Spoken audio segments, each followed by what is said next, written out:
Salut tout le monde, avant de commencer la vidéo, je tiens à préciser que celle-ci sera en audio. En effet, moi je suis aveugle, donc c'est compliqué de me filmer. Là j'ai réussi, mais je vais pas rester dans cette position 20 ans. Donc du coup, je vous retrouve pour la vidéo en audio. J'espère que le contenu, lui, restera le même pour vous. Goodbye.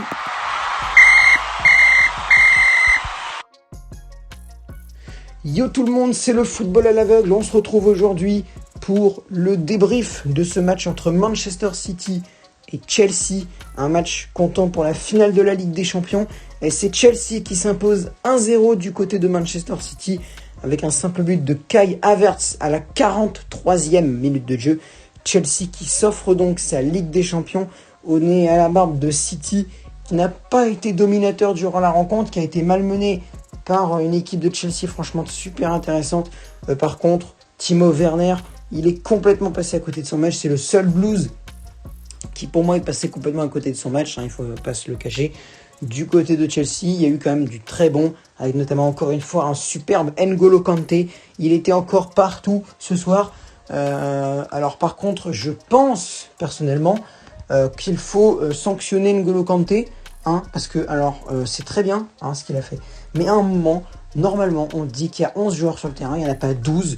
Donc, alors, son frère, il faut qu'il se barre. Voilà, je ne comprends pas comment on peut avoir deux N'Golo Kanté sur le terrain. Là, il y avait deux N'Golo Kanté, je vous jure. Il y avait deux N'Golo Kanté, il y en avait 4 même. Donc vraiment, N'Golo Kanté, il faut une amende parce que quand on dit que c'est 11 contre 11, c'est que c'est 11 contre 11. Ok ? Je veux pas de 4 N'Golo... Non, je rigole. Non, je rigole. Il a franchement été exceptionnel, N'Golo Kanté. Il a été partout. Aussi, il y a eu plusieurs autres personnes qui ont été super. Je pense notamment à Mason Mount, que j'ai trouvé très intéressant, à Kai Havertz, justement, le buteur de cette rencontre. Je pense aussi du côté de City, parce que quand même City a été intéressant. Je pense à Zinchenko, Alexandre Zinchenko, que j'ai trouvé assez intéressant. Il a été très présent. Et pour en revenir à Chelsea, j'avais oublié ce mec, mais Ben Chilwell que j'ai super... encore en deuxième mi-temps, un peu moins. Mais en première mi-temps, Ben Chilwell, je l'ai trouvé super impliqué, un peu comme Kanté, il a fait quelques superbes retours défensifs. Au niveau des retours défensifs, ce qu'on peut noter, c'est pour moi César Azpilicueta et Daniel James. Ces deux-là, ils ont fait tous les deux de superbes retours. Par contre, depuis le début, je dis Daniel James, mais je crois que c'est Reece James plutôt. Il me semble que c'est Reece James côté Chelsea. Parce qu'en fait, depuis le début de mon live, je disais Daniel James, mais je crois que c'est Reece James. Je suis pas sûr. N'hésitez pas, les supporters de Chelsea, à me dire dans les commentaires si c'est bien Reece James ou si c'est Daniel James. Mais il me semble que c'est Reece James et que du coup, je me trompe depuis le début de mon live. Donc désolé, Daniel James, je crois qu'il est à Manchester United. Bref, donc du coup, Chelsea, une victoire 1-0 grâce à un but de Kai Havertz.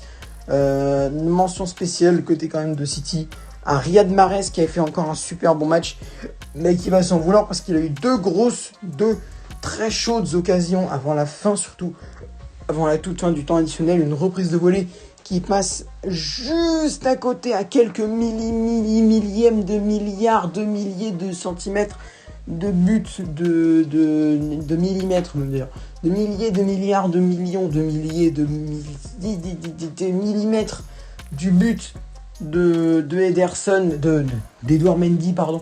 Mais malheureusement, ça ne rentre pas encore une fois pour le joueur international algérien, mais qui a eu quand même le mérite d'aller en finale de Ligue des Champions, d'être finaliste. Et ça, franchement, c'est cool pour son palmarès au joueur algérien, vainqueur de la CAN, finaliste de la Ligue des Champions. Franchement, c'est quand même très bien pour son CV. Franchement, c'est quand même un très bon CV. Bon, alors du coup, la mention spéciale, moi je les donnerais... je voudrais du coup mention spéciale du coup à Kanté.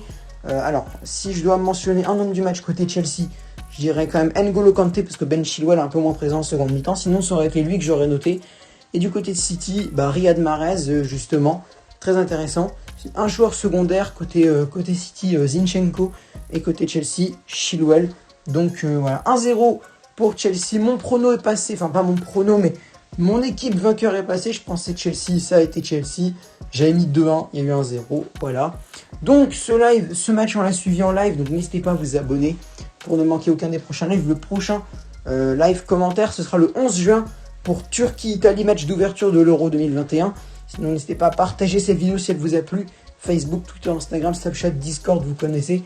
N'hésitez pas à liker la vidéo et à commenter si celle-ci vous plaît. Sur ce, c'est le football à l'aveugle. Merci d'avoir regardé cette vidéo. Au revoir et encore félicitations à Chelsea et à leurs supporters. Ça fait une Ligue des Champions de plus dans le palmarès de Chelsea et dans le palmarès de N'Golo Kanté. Franchement, moi je dis avant d'aller à l'Euro, avoir gagné une petite Ligue des Champions par-ci par-là, c'est franchement pas mal. Hein. Franchement, le mec il va se ramener à Clairefontaine avec une Ligue des Champions dans la poche. Tranquille. Hein. Et Olivier Giroud, c'est pareil, parce qu'il n'a pas été là, mais Olivier Giroud, voilà.